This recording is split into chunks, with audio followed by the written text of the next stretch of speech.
Hello दोस्तों, आज हम बात करेंगे स्मोकिंग हमारे लंग्स को किस तरह से अफेक्ट करता है। हम सब जानते हैं स्मोकिंग हमारे लंग्स या फेफड़ों के लिए नुकसानदायक है, लेकिन किस किस तरीके से वो हमारे लंग्स को अफेक्ट करता है इसमें कॉमन अंडरस्टैंडिंग नहीं होती ज़्यादातर लोग को। तो आज हम इस एस्पेक्ट को डिस्कस करेंगे।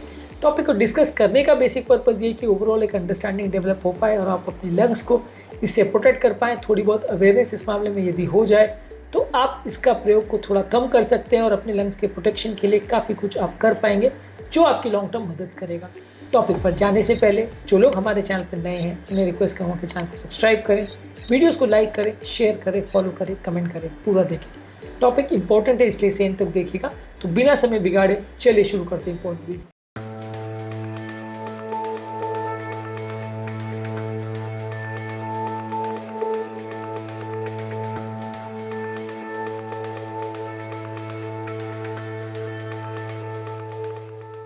सबसे पहला क्रॉनिक ऑब्स्ट्रक्टिव पल्मोनरी डिजीज़ या क्रॉनिक ऑब्स्ट्रक्टिव एयरवे डिजीज़, जो कि एस्थमा या क्रॉनिक ब्रोंकाइटिस या एम्फाइसीमा इन तरह की बीमारियां इसमें होती है।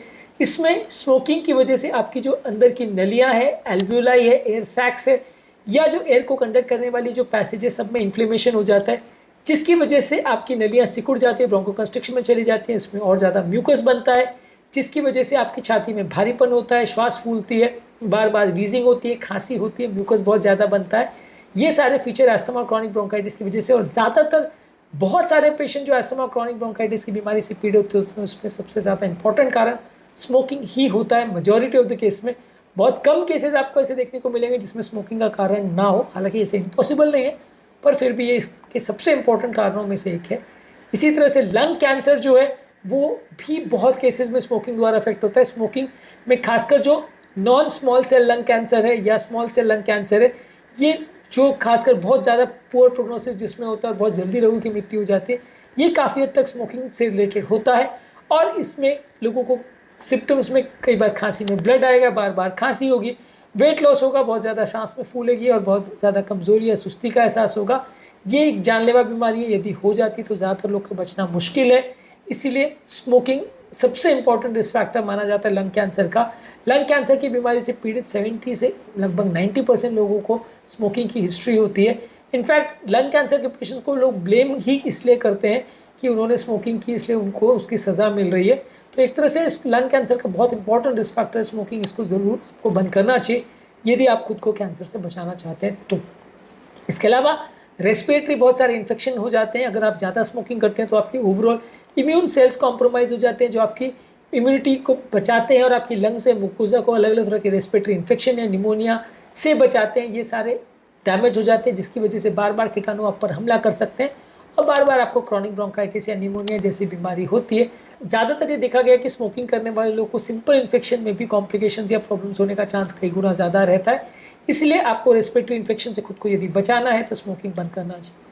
बच्चों में यदि अस्थमा का प्रॉब्लम है या किसी अडल्ट में भी अगर अस्थमा का प्रॉब्लम है तो वो भी स्मोकिंग से बढ़ता है।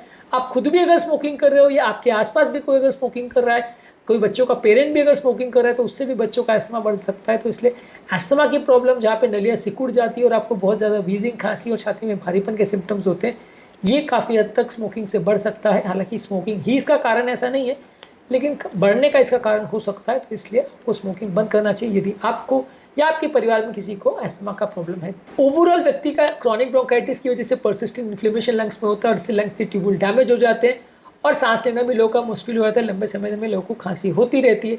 एम्फाइसीमा में भी यही होता है कि जो लंग्स की इनर लाइनिंग्स या एल्वियोलाई है वो सब एक तरह से रप्चर हो जाती है, जिसकी वजह से ऑक्सीजन का एक्सचेंज ओवरऑल कॉम्प्रोमाइज़ हो जाता है, व्यक्ति को जान का खतरा हो जाता है।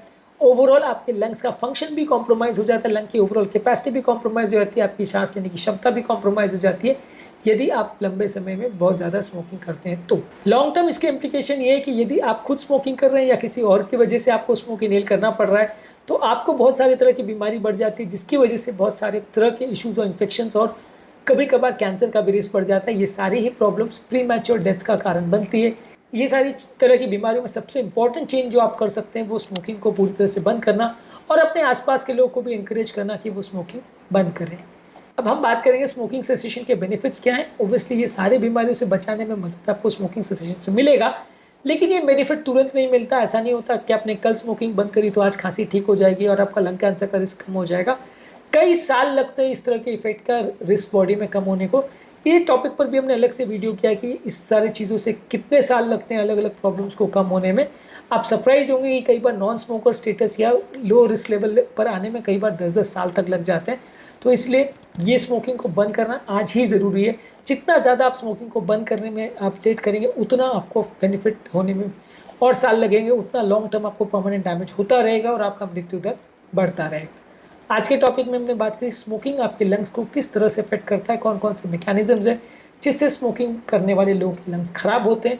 इसके अलावा स्मोकिंग को छोड़ने के लिए यूजफुल टिप्स पर और स्मोकिंग से रिलेटेड और क्या क्या इश्यूज हमारे बॉडी में होते हैं, ये सारी चीज़ों पर हमने अलग वीडियो किए। स्मोकिंग बंद करने के बाद कितना जल्दी फ़ायदा होता है अलग अलग सिस्टम्स पर, इस पर भी हमने वीडियोज़ किए। इनको ज़रूर चेकआउट करें। टॉपिक एंड करने से पहले जो लोग हमारे चैनल पर नए हैं, मैं रिक्वेस्ट करूँगा कि चैनल को सब्सक्राइब करें, वीडियोज़ को लाइक करें, शेयर करें, फॉलो करें, कमेंट करें पूरा।